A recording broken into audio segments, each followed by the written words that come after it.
Glória a Deus. Amém. Eu sempre falo que é uma grande honra estar aqui e uma grande responsabilidade, né? Ser desafiado e estar aqui para trazer a palavra do Senhor. Mas a gente tem que assumir esses desafios, porque se o Senhor permite, é porque o Senhor quer fazer algo através de nós. Amém? Assim eu creio. Assim como o Samuel falou, hoje é dia 31 de agosto, é o comemorado Dia do Nutricionista. Eu estou nessa profissão há 3 anos. Eu fiz uma outra graduação, porém não atuei, fiquei um tempo trabalhando em outra área nada a ver, e depois resolvi entrar para a área da saúde, e onde eu me encontrei, e eu sou feliz também, porque Deus me usa dessa maneira para ajudar as pessoas, a lidar com a saúde, melhorar a qualidade de vida, enfim. E assim como falando da área da saúde, falando do nutricionista, tem muitas pessoas que têm um conceito errado sobre o que é um nutricionista. O nutricionista, ele é um profissional da área da saúde de atenção primária. E o que é a atenção primária? A atenção primária é o cuidado de prevenção, ou seja, você procura um nutricionista não para tratar uma doença, mas você procura um nutricionista para evitar ficar doente. Amém? Quantos aqui já consultaram com um nutricionista? Levanta a mão. Olha, muitas pessoas. Que bênção, eu fico feliz por isso. E quantos aqui procuraram um nutricionista para buscar saúde e não para tratar uma doença? Você foi e falou assim: não, eu vou no nutricionista porque eu quero aprender a comer melhor, melhorar a qualidade da minha comida, melhorar a minha alimentação, para eu não ter ali uma gordura no fígado, não ter um estado de hiperglicemia, não ter um problema com colesterol alto. Geralmente as pessoas vão ao nutricionista, pelo menos 95% dos pacientes que eu atendo são pessoas que vêm até mim falando: eu preciso perder 20 quilos, eu preciso perder 15 quilos, eu preciso perder 10 quilos, porque eu estou com colesterol alto, porque eu estou com estado de hiperglicemia, ou porque eu estou com uma intolerância alimentar, eu estou com diabetes, eu estou com dificuldade de me alimentar, pessoas que infelizmente hoje em dia acontece muito ter um transtorno alimentar.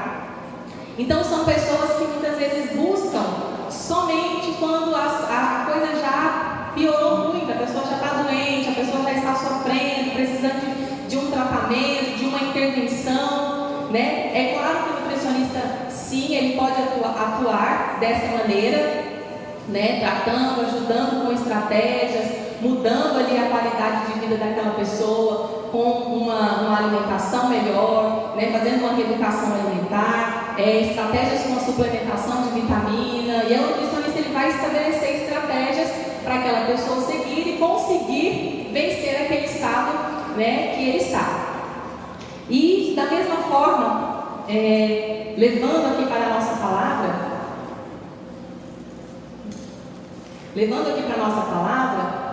o coração do homem, nós sabemos que o homem é um ser caído. O nosso coração, ele é mau. O nosso coração é cheio de maldade. Nós somos inclinados para a maldade. E a gente só percebe isso, a gente só entende isso, a gente só consegue nos enxergar nessa situação de sermos maus quando nós somos postos à prova. Até que você é colocado em uma situação onde você vai ser apertado, onde você vai se ver ali naquele aperto, sendo espremido, sendo cutucado, posto no fogo, é que você vai entender e conseguir se ver nessa situação. Realmente, eu sou mau, meu coração é mau, a minha tendência é ruim, a minha tendência é fazer coisas ruins, porque até então, muitas vezes, nós nos achamos pessoas boas. Até então a gente olha para nós mesmos e a gente pensa assim: eu vou à igreja, Eu até ajudo as pessoas lá na igreja, eu oro com os irmãos. Olha, lá no meu trabalho, eu ajudo quem está com dificuldade, eu não faço acepção de pessoas. Eu ajudo na minha casa, eu sou uma pessoa proativa. Até então a gente se acha uma pessoa boa. Eu sou legal, eu sou compreensível, eu consigo escutar as pessoas, eu consigo amar quem está perto de mim. Mas quando a gente é posto à prova, quando a gente é levado ao fogo, Deus ele nos mostra que o nosso coração é mau, que nós somos pessoas que murmuram, nós somos pessoas que criticam, nós somos pessoas que julgam. E o Senhor ele nos mostra qual é esse conteúdo do nosso coração, que muitas vezes é a maldade. Antes de nós aprofundarmos aqui no que nós vamos falar hoje, tem alguém aqui hoje, pela primeira vez, você nunca esteve aqui na igreja e hoje é a sua primeira vez aqui? Levante assim com a sua mão, não vou te chamar aqui à frente. Tem alguém? Tem uma moça ali atrás, 3 moças. Alguém puder levar? Nós temos o costume de levar um presentinho para as pessoas que vêm a primeira vez. Amém? Mais alguém que veio pela primeira vez? Sejam bem-vindas. Deus abençoe vocês. É um prazer tê-las conosco aqui nessa noite. Amém? Espero que Deus fale com vocês. Que Deus abençoe a vida de cada uma. Amém? Continuando. Então, quando nós somos colocados à prova, nós ficamos vulneráveis. Nós somos expostos. E quando a gente é apertado, quando você pega um animalzinho e você coloca ele num lugar e você faz que vai atacá-lo, ele não tem para onde correr, o que geralmente ele faz? Ele reage, ele ataca. É ou não é? Eu tenho um shih tzu lá em casa desse tamanhozinho. E a minha filha caçula, de 4 anos, todos os dias ela leva uma mordida dele. Todos os dias. Eu não estou brincando, gente, todos os dias. E às vezes mais de uma. Por quê? Porque ela fica o tempo inteiro cutucando ele. Às vezes ele está lá deitadinho dormindo, porque ele ama dormir, ele dorme o dia inteiro. Aí ele está lá deitadinho no tapete dormindo, ela chega nele, deita em cima e amassa, e puxa a pata, e puxa a orelha, e aperta a cara dele. Aí o que ele faz? Ele se sente o quê? Ameaçado. Ele fala, gente, eu estou aqui no meu canto quietinho. De repente essa menina vem e começa a me apertar, começa a me amassar. Aí o que ele faz? Ele vai aguentando. De repente ele começa a tremer, como diz a Chloe, ele começa a tremer o bigode. Quando ele começa a tremer o bigode, eu falo, Chloe, ele vai te morder. Aí acho que parece que ele escuta que eu falei isso, ela me deu autoridade. Aí ele vai. Aí ele vai e avança nela. E às vezes ela está tão perto dele, apertando ele, fazendo tanta coisa com ele, que ele vai na cara dela. Aí esses dias ele mordeu e arranhou assim, cortou bem na boca dela. E é assim que a gente se sente muitas vezes. A gente se sente como esse bichinho ameaçado. Quando a gente é posto à prova, quando a gente é levado ao fogo, o que acontece? A gente vai reagir de uma maneira. E quando nós estamos ali no momento, sendo exprimido, sendo torcido, a gente vai reagir, a gente vai mostrar aquilo que a gente tem. A gente vai mostrar quem nós somos. E é nessa hora que o Senhor vem e nos mostra e fala assim, olha, tá vendo quem você é? Você é isso daqui. Você é essa pessoa má. Você é essa pessoa orgulhosa. Você é essa pessoa rancorosa. Você é essa pessoa sem piedade. Você é essa pessoa ciumenta. Você é essa pessoa invejosa. Então o Senhor ele nos leva para esse lugar no fogo para mostrar quem nós somos, para nós revelarmos qual é a nossa reação. Mas o Senhor faz isso com a intenção de nos mudar, para que você pare com aquela ilusão de achar que você é bonzinho, de você achar que você é perfeito, que você, uma coisinha ou outra ali eu faço, mas eu sou muito bom. O Senhor ele quer nos mostrar quem nós somos de verdade quando nós passamos um momento de ameaça, justamente para mudar o nosso caráter, para mudar a nossa vida, para deixar a essência dele em nós. E eu gostaria que você abrisse comigo. Engraçado, sábado retrasado, eu estive ministrando aqui no culto dos jovens, no templo jovem, e o Samuel, ele leu um texto, ou ele falou, se eu não me engano, um texto que era justamente, foi no dia do GO que nós fizemos. No dia do GO, ele leu um texto, ele falou, citou um texto, eu ia ministrar no GO e ele citou um texto que eu ia ministrar. Aí hoje ele deu abertura no culto. Quantos estavam aqui quando deu abertura no culto? O que o Samuel leu? Abacuque. Então você vai abrir a sua Bíblia no livro de Abacuque. Ou ele está me imitando, ou a gente está muito em sintonia. E eu creio que é sintonia, em nome de Jesus. Abacuque, capítulo 1, versículo 2. Abram aí. Abacuque, um profeta. E eu coloquei como título dessa ministração para hoje: todavia eu me alegrarei no Senhor. Amém? Todavia eu me alegrarei no Senhor. Abacuque, capítulo 1, versículo 2. Podemos ler? Amém? Todos encontraram? Abacuque fica mais lá no finalzinho do Antigo Testamento, bem pertinho ali de Mateus. Volta umas páginas antes, vocês vão encontrar facinho. Abacuque, capítulo 1, versículo 2. Amém? Eu vou ler. Diz assim: até quando, Senhor, clamarei por socorro sem que tu ouças? Até quando gritarei a ti violência sem que tragas salvação? Por que me fazes ver a injustiça e contemplar a maldade? A destruição e a violência estão diante de mim, a luta e conflito por todo lado. Por isso, a lei se enfraquece e a justiça nunca prevalece. Os ímpios prejudicam os justos e assim a justiça é pervertida. Amém? Quando a gente lê essa parte aqui, a gente vê que o profeta Abacuque, ele está questionando ao Senhor, ele está questionando a Deus. Ele está assim: Senhor, até quando eu vou clamar, eu vou pedir socorro? Até quando eu estou gritando aqui violência, sem que o Senhor traga salvação? O que está acontecendo, Deus? Que você está vendo que está aqui e você não veio socorrer?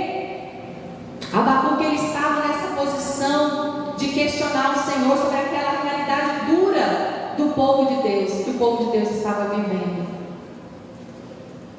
E aí ele percebe, né, quando ele fica aqui, né, questionando, bravo aqui com Deus: Deus, o que é isso? Nós estamos clamando, ninguém está ouvindo, o Senhor não vem, o Senhor não socorre, o Senhor não nos ouve. Mas o Senhor responde para Abacuque: eu vou intervir. Mas sabe o que eu vou intervir?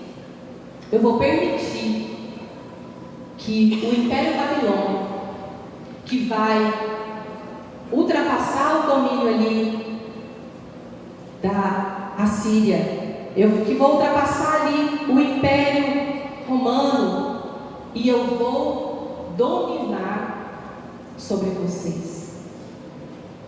E aí Abacuque pira o cabeção, porque ele pensa assim: mas peraí, se a Babilônia vai superar o Egito e vai dominar sobre nós, então vai piorar a situação. Mas como, Senhor? Como? Se a gente está clamando por socorro e o Senhor vai permitir que o Império Babilônico, que está em ascensão, que vai crescer, que vai dominar, que vai ser além do Egito e vai vir sobre nós.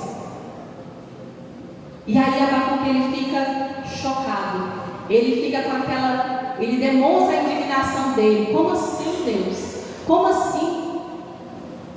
ele expressa ali para o Senhor, nesse primeiro capítulo, a indignação dele. Ele expressa para Deus ali o desespero. E muitas vezes nós estamos nessa posição. Quantos de nós já questionamos a Deus? Quantos de nós estamos vivendo alguma coisa na nossa vida, passando alguma coisa na nossa vida, e a gente fica assim: Senhor, mas por que isso? Por que eu tenho que passar isso? Mas por que comigo? Quantas vezes nós já questionamos ao Senhor? E o nosso coração, como eu falei aqui no começo, o nosso coração é mau, o nosso coração é cheio de maldade. E aí muitas vezes nós estamos nessa posição, né, de questionar, de nos indignar com tudo, né? Hoje em dia nós vemos o quanto as coisas estão bagunçadas, e o nosso olhar humano é olhar, ver tudo que está acontecendo no nosso país, a situação do nosso país, e pensar assim: está tudo invertido, não tem justiça. Cadê Deus? Cadê a justiça de Deus? Está tudo bagunçado, perdeu o domínio, perdeu o controle, os valores estão invertidos, está tudo bagunçado. E aí muitas vezes nós olhamos para algumas pessoas que às vezes conquistou algo, tem sucesso em alguma coisa, e nós começamos a comparar. O que é isso? Mas fulano? Por que fulano? Eu estou aqui com 50 anos, até hoje não consegui casar. Fulano tem 17, está casando. Nossa, mas eu estou aqui há 10 anos tentando ter um filho, e fulano acabou de casar, já engravidou. Nossa, mas eu estou aqui há 15 anos trabalhando para comprar uma casa. Fulano acabou de conseguir um emprego e ele já deu entrada na casa dele. E aí nós vivemos nessa comparação, porque o nosso coração é mau. Nós não conseguimos muitas vezes nos alegrar com a bênção, com o sucesso do outro. Principalmente agora, né? Com a era da internet, do Instagram, que a gente fica vendo, bisbilhotando a vida dos outros. Você fica vendo lá as pessoas postando na praia, viagem, comprando isso, comprando aquilo, comendo em um restaurante e vestindo uma roupa e não sei o que. A gente acompanha a vida dos outros. E aí a gente fica, a nossa tendência é sempre ficar olhando para a grama do vizinho. Nossa, mas a vida do fulano parece que é tão boa. Vive de restaurante em restaurante, vive comprando coisa boa, coisa cara. Mas eu vou dizer para você que acompanhar, você ficar vivendo, olhando a vida dos outros, só te leva a duas coisas. A primeira, você se tornar uma pessoa totalmente insatisfeita, e a segunda, você se tornar uma pessoa invejosa. Então, cuidado para esse sentimento não ficar no seu coração. Se você tem uma tendência você não consegue se afastar disso, a sua tendência é ficar lá acompanhando a vida dos outros, tem essa dificuldade, deixa de seguir. Siga alguma coisa no Instagram que vai trazer algo de bom para você. Comece a seguir página dos pastores, de igrejas, onde você vai ouvir palavras. Toda vez que você começar a rolar ali o feed do Instagram, você vai ver um pastor e outro falando alguns cortes de algumas ministrações, de algumas palavras, de alguns insights. Que seja só isso, para você parar de ficar olhando e se comparando com as outras pessoas, para você parar de ficar olhando a grama do vizinho e ficar insatisfeito com a sua vida. Porque a tendência do nosso coração é essa. Nosso coração, ele é mau. E o que nós temos que nos preocupar, aquilo que nós temos que cuidar em nós, é cuidar do seu coração. Cuide do seu coração. Cuide daquilo que você vai viver, daquilo que você tem que se preocupar. Quando você cuidar do seu coração, você vai deixar Deus moldar o seu caráter. Você vai deixar Deus moldar o seu coração. E quando você permitir isso, você vai conseguir se alegrar com as bênçãos do seu irmão. Você vai conseguir ficar feliz com o sucesso do outro. Que bênção! Meu irmão comprou um carro zero, glória a Deus, aleluia. Meu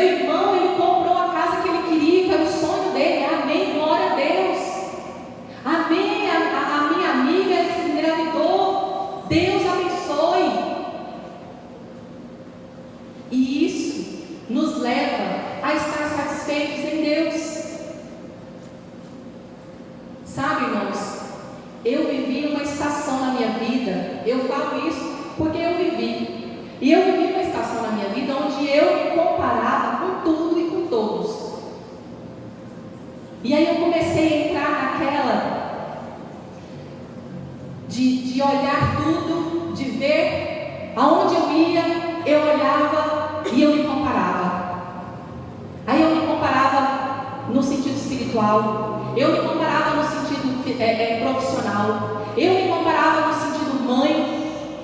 Onde eu ia, se eu via uma mãe fazendo alguma coisa com os filhos, eu falava assim: mas eu não consigo ser essa mãe. Por que eu não consigo fazer assim também? Por que eu não consigo administrar tão bem? E aí eu me comparava com uma mulher, e eu comparava meu casamento. E aí às vezes a gente vai ficando tão angustiado, a gente vai ficando tão amargurado com esse sentimento, que aonde você vai, você não vê graça, você está contaminado. E aí, às vezes, o Samuel nem sabia de nada, né? E eu ficava com aquela coisa interna. E às vezes ele chegava em casa, trabalhava o dia inteiro, um monte de coisa na cabeça, tal, chegava lá e eu ficava lá. O que foi? Aconteceu alguma coisa? Nada. E era eu com os meus pensamentos, eu com as minhas comparações, com coisas que nada a ver, e ele nem fazia ideia. E aí eu ficava deixando aquilo contaminar o ambiente da minha casa, da minha família. Muitas vezes tratava mal as crianças, tratava mal o Samuel. E aquele sentimento começou a doer em mim. Eu falei: meu Deus, eu não aguento mais, eu preciso me libertar disso. Eu preciso me libertar disso. Porque se continuar dessa forma, eu vou sucumbir. E se hoje você está sentindo, se você se identificou com alguma dessas coisas que eu falei, deixa Deus trabalhar no seu coração. Não permita que isso vire um câncer na sua vida, que isso vire um tumor dentro de você, que vai corroer por dentro, que vai atrapalhar suas relações, seja dentro do seu lar, com seus filhos, com seus pais, com seu cônjuge, com sua mulher, com seu marido, com seus colegas de profissão, do seu trabalho. Não permita isso, deixe Deus trabalhar. Se exponha hoje para Deus e fala: Deus, tira esse sentimento de comparação, de inveja, de tristeza, de amargura, de insatisfação de dentro de mim. Amém? Deixa Deus trabalhar no seu coração. E muitas vezes, irmãos, nós ficamos naquele sentimento de sermos injustiçados. Eu sou injustiçado, eu sou abandonado, todo mundo consegue menos eu. Nós muitas vezes reclamamos demais nas pequenas coisas. Mas quando uma pressão maior bater a sua porta, se você não estiver pronto, se você não estiver preparado, você não vence. Se a gente vive reclamando nas pequenas coisas, se comparando nas pequenas coisas, imagina quando chegar uma prova maior na sua vida. E é por isso que nós temos que cuidar do nosso coração. Cuide do seu coração. E aí muitas vezes é nisso que nós nos parecemos com esse profeta, com o profeta Abacuque. Nós nos encontramos em um momento que a gente fala assim: Deus, o Senhor me esqueceu. Lembra de todo mundo consegue, todo mundo vence, todo mundo faz, menos eu. E aí muitas vezes nós nos parecemos com Ele, nós começamos a questionar Deus: Deus, por que comigo? Por que só eu? Por que só eu que estou assim? Por que só eu que isso acontece comigo? Só eu que perco? Só eu que tudo de ruim é comigo? Eu lembro que eu passei pelo encontro no ano de 2000, e aí a gente tinha um curso depois do encontro que era a Escola de Líderes. E esse curso durava 9 meses. Nós passávamos 9 meses tendo aulas, né? Eu acho que aconteceu aos domingos, das 9 às 11. E a gente passou 9 meses fazendo esse curso e no final tinha uma formatura. E eu lembro que eu nunca me esqueço da cena, que era lá na igreja ainda não era nesse templo aqui. E aí tinha um púlpito e a gente vinha, todo mundo vestiu beck e tudo mais, com uma formatura mesmo. E aí nós entramos pelo tapete, todo mundo se assentou, e aí inclusive o Samuel era um dos professores, e aí foi chamando um para receber o diploma, e a gente subia por uma escadinha lateral. E aí eu nunca me esqueço dessa moça, que aí todo mundo foi subindo, pegando diploma, tirava foto, descia pelo outro lado, subia por ali, e aí quando foi a vez dela, chamou o nome dela, ela estava com uma sandália de salto fino, e aí quando ela foi subir pela lateral, ela tropeçou no primeiro degrau e ela caiu, e fez aquele barulhão, e acho que ela bateu a mão assim naquela ânsia de segurar, e aí quando ela caiu, ela batia a mão e falava assim: eu sabia, tinha que ser comigo, sempre eu. E aí todo mundo ficou assim, meu Deus. E aí essa moça está parecendo o profeta Abacuque, questionando a Deus, com aquele pessimismo, com aquela loucura, com aquele desespero de tudo só eu, é só comigo, tudo de ruim é comigo. E aí muitas vezes nós estamos nessa situação, pensando que Deus se esqueceu de nós, Deus se esqueceu de mim, Deus não me ama, Deus ama todo mundo, mas não me ama. Mas quando nós continuamos a ler aqui no livro de Abacuque, nós vemos que Deus, ele falou com ele, Deus falou com Abacuque. E aí no capítulo 2, se você ainda tiver com a sua Bíblia aberta, você pode ler comigo. Capítulo 2, versículo 4. Olha que coisa tremenda. Deus, ele é a resposta de Deus para Abacuque. Deus, ele fala assim. Vamos ler a partir do 3. Pois a visão aguarda um tempo designado. Ela fala do fim e não falhará. Ainda que demore, espere-a, porque ela certamente virá e não se atrasará. Versículo 4. Escreva: o ímpio está envaidecido, seus desejos não são bons, mas o justo vive pela fé. Olha que tremendo, olha que tremendo o que o Senhor fala para Abacuque. Ele fala assim: calma, tudo isso que está acontecendo, esse rebuliço, isso que o Império Babilônico vai dominar Judá e vai fazer sofrer, tudo isso que eu estou fazendo tem um motivo. Eu quero trazer esse povo de volta. Eu estou espremendo esse povo aqui para tirar algo de bom deles, porque eles se afastaram de mim. E tudo isso que eu estou fazendo, esse sofrimento, essa tristeza, essa angústia que Judá está passando, não é nada mais, nada menos do que um propósito, porque eu quero trazer eles de volta para mim. E dessa maneira, espremendo, torcendo esse povo, eles vão voltar, eles vão se voltar a mim. E aí Deus fala aqui para Abacuque, para ele escrever claramente essa visão em tábuas. E aí no versículo 3 Deus fala para ele assim: essa visão aguarda um tempo designado, e essa visão ela vai se cumprir. E aí Deus fala assim: ela certamente virá e não tardará. Ou seja, Deus está falando, no momento certo eu vou fazer. No momento certo o povo vai ser liberto. No momento certo esse povo vai ser resgatado. Esse povo vai ser restaurado. E aí no versículo 4 Deus fala: o ímpio está envaidecido, seus desejos não são bons, mas o justo viverá pela fé. Nós vivemos pela fé, igreja. Nós vivemos pela fé. Ainda que a gente passe pela prensa, ainda que a gente passe pelo fogo, ainda que você seja tratado por Deus, você vive pela fé. O justo, ele viverá pela fé.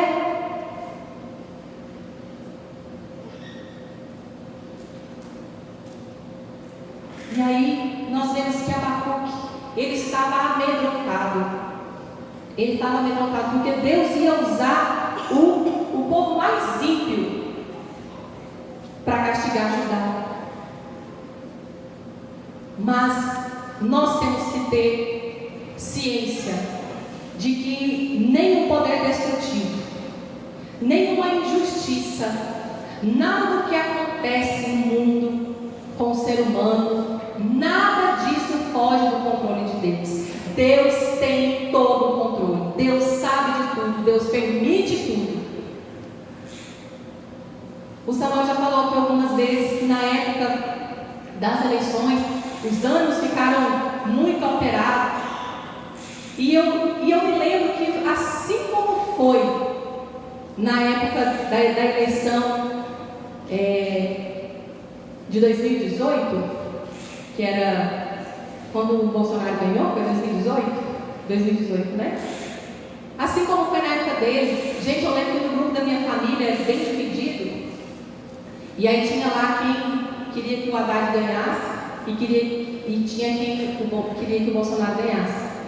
Quando o Bolsonaro ganhou as eleições, meu Deus, porque a partir de amanhã nós estaremos vendo as pessoas com opção sexual tal, mortas na rua, e não sei o que. Falei, meu Deus, que isso? E aí quando foi o contrário, né? Quando o Bolsonaro perdeu e o Lula ganhou, o pessoal também ficou parecendo assim que no dia seguinte todos os crentes iam morrer. Misericórdia. Gente, mas nada foge do controle de Deus. Deus tem o controle de tudo, Deus sabe de tudo, cada injustiça que acontece, cada decisão que acontece, tudo que está acontecendo no nosso país, que nós estamos vendo aí, nada disso foge do controle de Deus. Deus sabe de tudo, Deus tem ciência de tudo que está acontecendo. E a Babilônia, que era um povo ímpio, que era um povo orgulhoso, que se vangloriava do poder bélico. Nós temos tantos soldados, nós temos tal estratégia, nós somos inteligentes, nós temos muito poder e nós vamos dominar. Mesmo a Babilônia sendo um povo ímpio, arrogante, orgulhoso, Deus usou eles para fazer o povo de Deus, se voltar para o Senhor. Deus usou eles. E quando o Senhor, Ele quer nos corrigir, quando o Senhor nos coloca à prova, quando o Senhor nos leva a esse lugar para moldar o nosso caráter, Deus, Ele tem seus meios. Ele tem seus meios de usar com cada um de nós. Deus, Ele tem, para cada um, Ele vai usar um meio para corrigir os seus filhos, para trazer você de volta para perto dEle. Deus tem seus meios. E aí, irmãos, que o Senhor muitas vezes Ele permite nós sermos humilhados. É um meio que o Senhor usa muitas vezes para nos corrigir. O Senhor, Ele vai permitir você ser perseguido no seu trabalho. O Senhor, Ele vai permitir uma enfermidade. Quantas pessoas vêm para o Senhor, depois se afasta, abandona, faz assim como, né, o povo de Israel, e Deus vai lá, permite às vezes uma enfermidade, uma doença, e a pessoa volta, Senhor, tem misericórdia, me ajuda. O Senhor, Ele permite muitas vezes nós sermos perseguidos dentro da nossa casa, no meio da nossa família, mas o Senhor, Ele quer tirar, Ele quer arrancar o pior de nós, moldar o nosso caráter, tirar o que está de ruim dentro do nosso coração, os nossos caminhos maus, para tirar, para extrair o melhor de você, para colocar em você a essência dEle, o coração dEle. E o Senhor, Ele nos leva muitas vezes a esse lugar doloroso, esse lugar que muitas vezes nós sofremos, que nós penamos, mas é para trazer algo bom, para extrair algo bom dentro de você, para te mostrar como deve ser. E você já parou para pensar em algum momento da sua vida qual é o sentido de nós sermos espremidos por Deus? Em algum momento da sua vida você já parou e pensou assim: por que Deus nos coloca à prova? Por que Deus quer me espremer? Por que Deus quer me levar ao fogo? Por que eu tenho que passar por tantas lutas e por tantas provações? Você já fez essa pergunta? Em primeiro lugar, irmãos, nós não somos bons, nós não somos nada. Se o Senhor permitiu que Jesus passasse todo aquele sofrimento, tudo que um ser humano, todos os sentimentos ruins que nós seres humanos temos, Jesus passou. Ele foi perseguido, Ele foi humilhado, Ele foi traspassado, Ele foi... bateram nele, cuspiram, fizeram tudo o que podia fazer com Jesus. Ele se sentiu abandonado pelo próprio pai. Se Jesus, que é o rei, que é o único filho de Deus, ele se sujeitou a isso, Deus permitiu que ele passasse, imagine nós. Imagine nós. Então o Senhor, Ele quer tirar de nós, Ele quer extrair algo bom dos nossos corações. O sentido de nós sofrermos, nós passarmos por provações, sermos levados ao fogo, não é só sofrer, melhorar, sofrer, melhorar, sofrer, melhorar. Eu sofro aqui, melhorei agora, estou um pouco melhor, aprendi uma lição. Estou sofrendo de novo, estou passando por essa luta, daqui a pouco, estou melhor, nesse momento eu estou melhor, aprendi mais uma lição. Não. Você sabe qual que é o sentido de nós passarmos por provações, de sermos levados ao fogo? O Senhor, Ele quer se tornar conhecido por você. Deus, Ele quer revelar a face dele para você. Porque cada vez que você é levado ao fogo, você conhece mais quem Deus é, o que Ele quer de você. O Senhor, Ele quer se revelar a nós. Esse é o sentido de nós sermos levados à prova.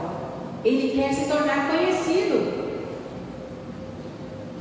E aí nós vemos um exemplo de um homem que sofreu, que perdeu, que passou por tanta coisa. Jó. Gente, Jó perdeu todos os filhos num dia só. Ele perdeu tudo que ele tinha. Todos os animais, tudo. Foi acabando tudo, foi destruindo tudo. Ele ficou só com a mulher. Gente, por que Deus não levou a mulher com Jó, né? Tem hora que eu me pergunto isso. Deus queria tratar tanto Jó, vou deixar só a mulher. Então, Jó, ele foi perdendo tudo.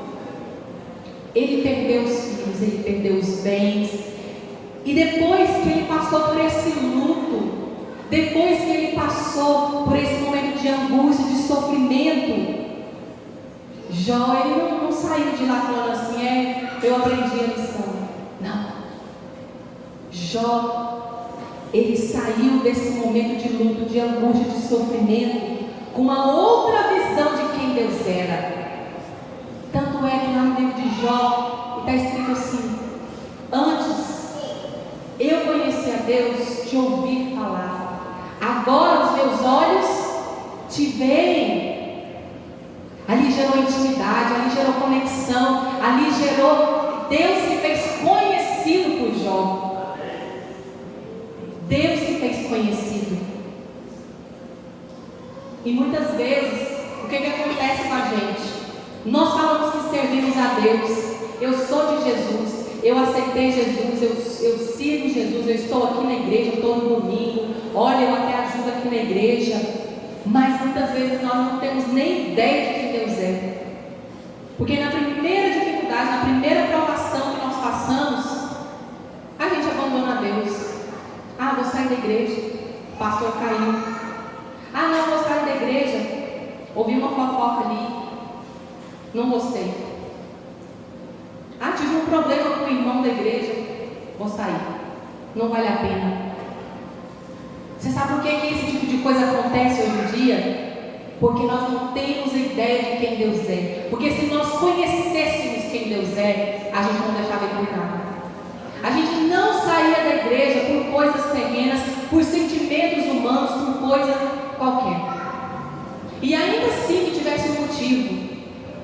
O pastor caiu, o pastor pecou, aconteceu alguma coisa grave. Nós somos todos caídos, nós somos todos carentes e precisamos da misericórdia de Deus. Todos nós carecemos da misericórdia de Deus. E Abacuque, ele questionou, ele ficou amedrontado, ele levou as suas angústias, o seu sofrimento, mostrou para Deus as suas incertezas. Senhor, e agora?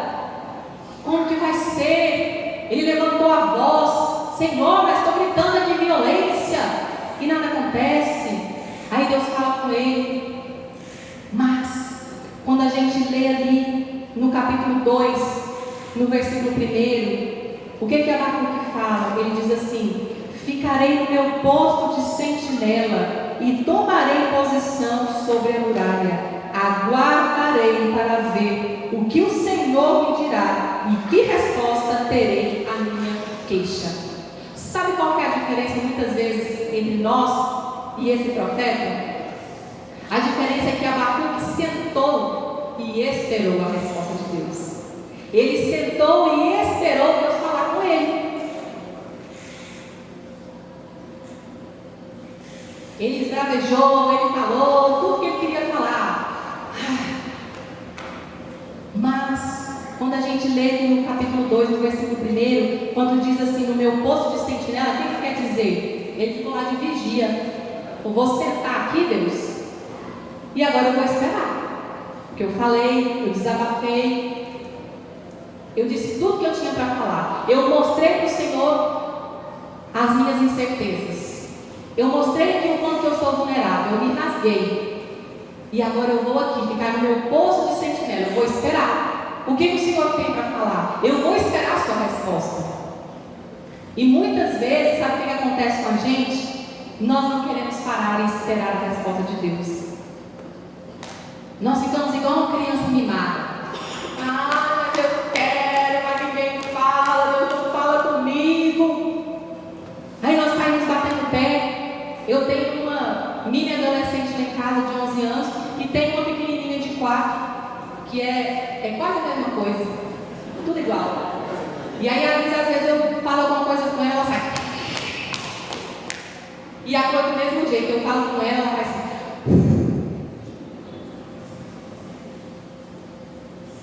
E às vezes a gente faz isso com Deus.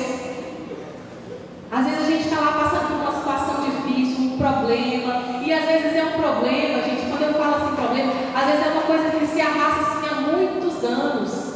Às vezes você está enfrentando uma dificuldade, lidando com alguma coisa na sua vida, que você enfrenta, sei lá, 10 anos, 15 anos. Ou pode ser também alguma coisa recente, que você não sabe como lidar. E às vezes você ora e você procura: Deus, me ajuda, Senhor, até quando? Fica igual a Abacuque. Até quando, Senhor? Eu vou suplicar, eu vou clamar aqui e ninguém me escuta. E aí a Chloe, ela tem um negócio de: mas eu quero. Tem hora que eu falo: ah, Jesus, me dá graça, Senhor. Que aí a gente fala com ela: não faz isso, pô. Não está na hora de comer amendoim na hora do almoço. Aí ela fala: mas eu quero.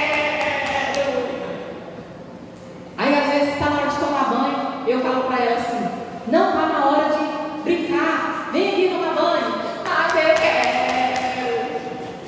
E ela fala e ela continua falando: mas eu quero, mas eu quero, mas eu quero. E aí todas as vezes eu estou encontrando uma dificuldade, porque todas as vezes que a gente precisa sair, às vezes eu e o Samuel a gente vai treinar e a gente deixa as crianças lá na casa da minha mãe durante 1 hora. Todas as vezes quando a gente volta, vai buscar ela, aí ela não quer ir embora da casa da minha mãe.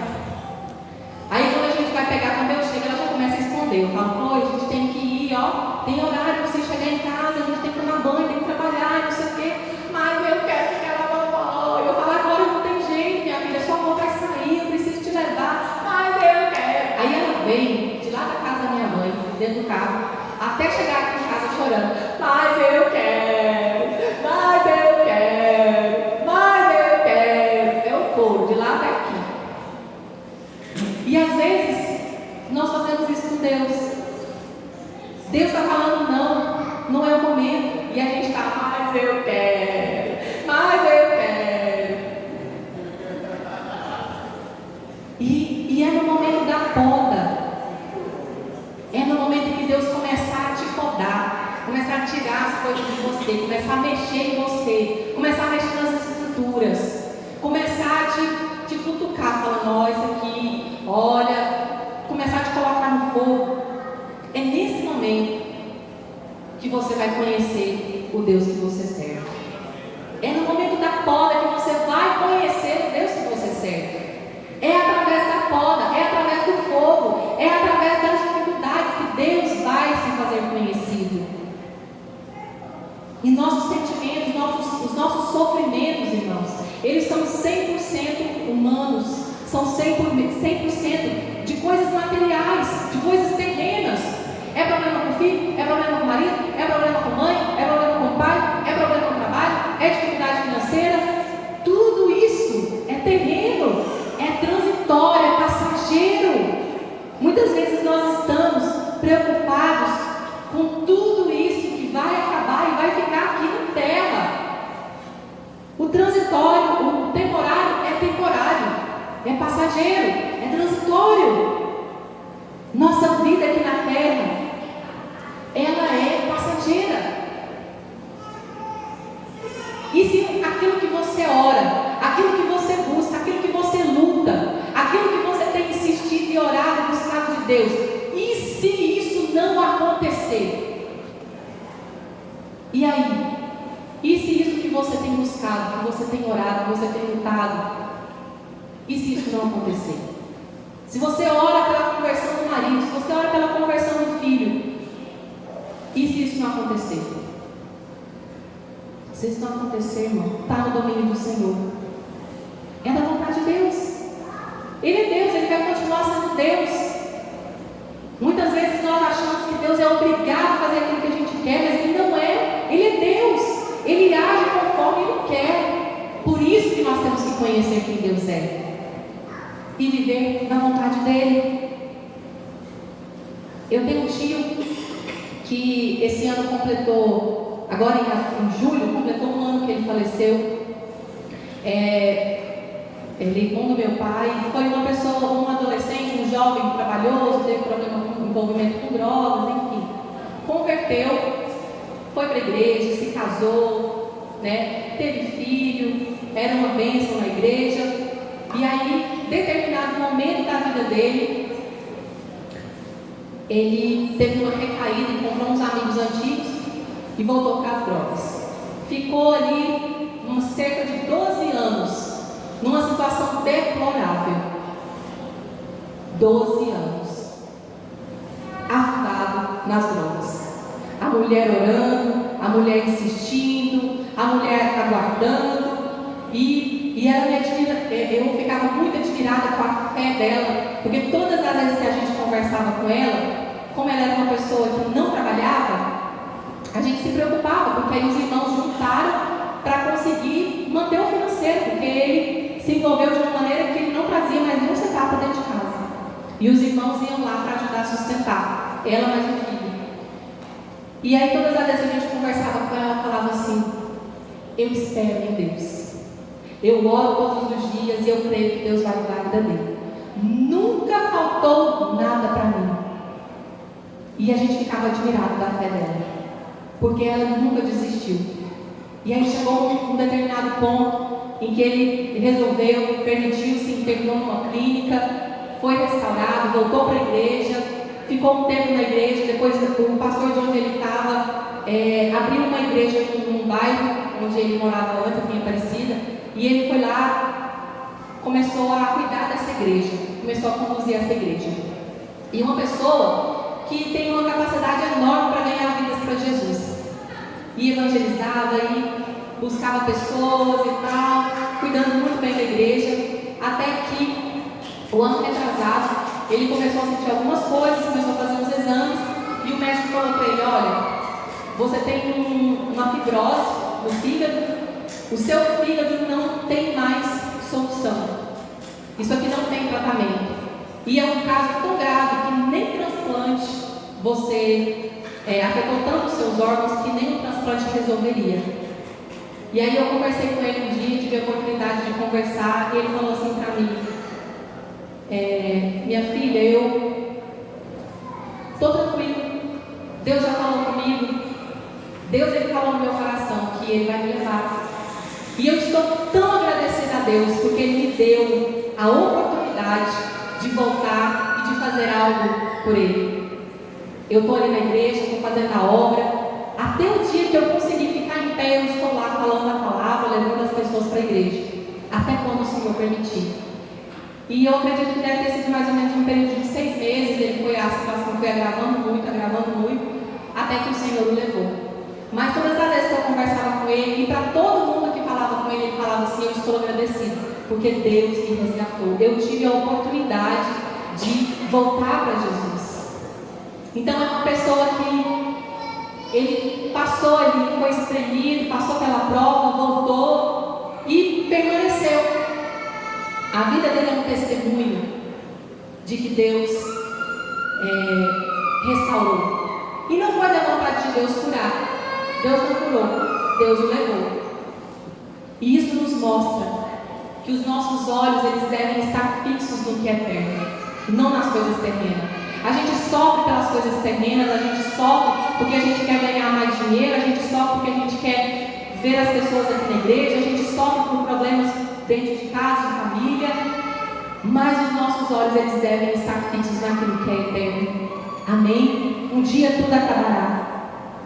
Mas se nós estivermos vivendo pela fé, se nós colocarmos os nossos olhos naquilo que é eterno, nós conseguiremos enfrentar as lutas, as decepções, as provações de uma maneira mais leve, com o Senhor nos conduzindo, com o Senhor nos fortalecendo.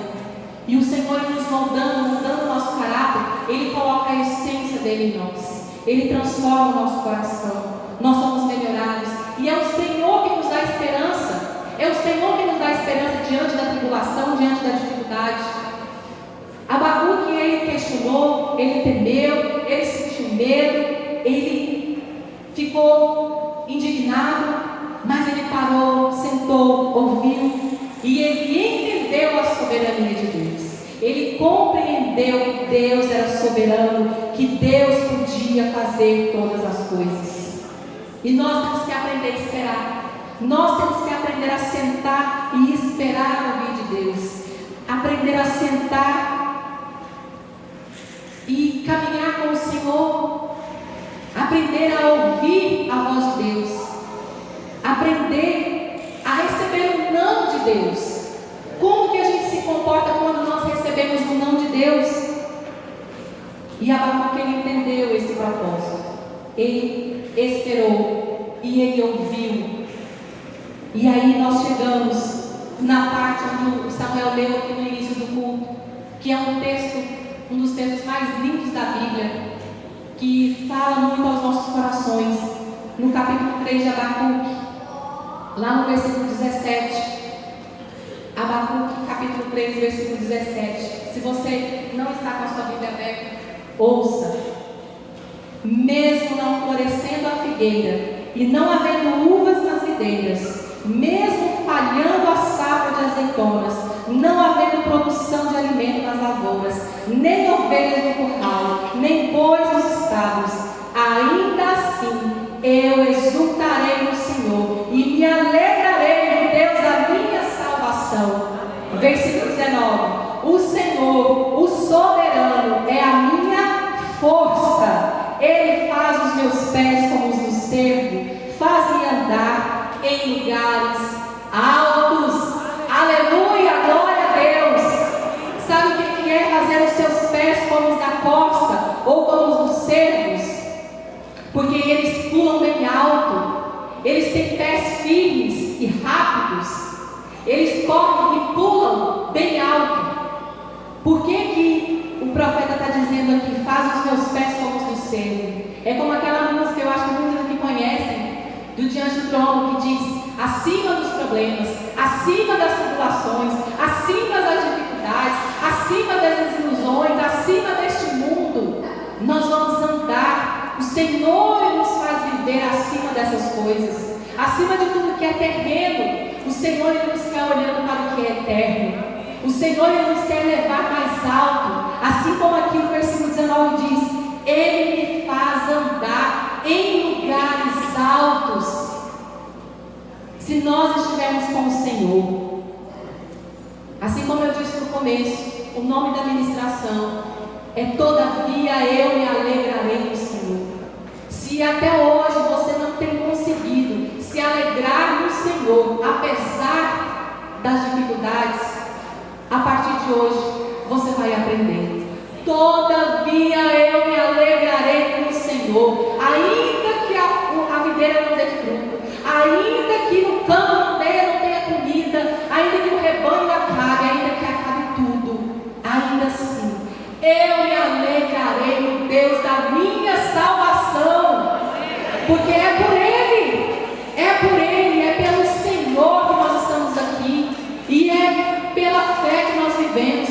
Se não for pela fé, irmão, nós não conseguimos. É pela fé no Senhor Jesus. No versículo 19 ele diz: o Senhor, Ele é soberano, Ele é a minha força. O Senhor, Ele tem que ser a sua força. O Senhor, Ele tem que te fortalecer todos os dias. Eu não sei o que você viveu, o que você passou na sua vida até hoje, nesses últimos tempos, nos últimos meses. Como é a sua história de vida? Não sei se em algum momento o barco balançou, se até hoje você está sentindo aí os efeitos das tribulações, das ondas. Mas hoje eu quero te fazer essa pergunta. Nós estamos encerrando. Eu gostaria que você ficasse em pé.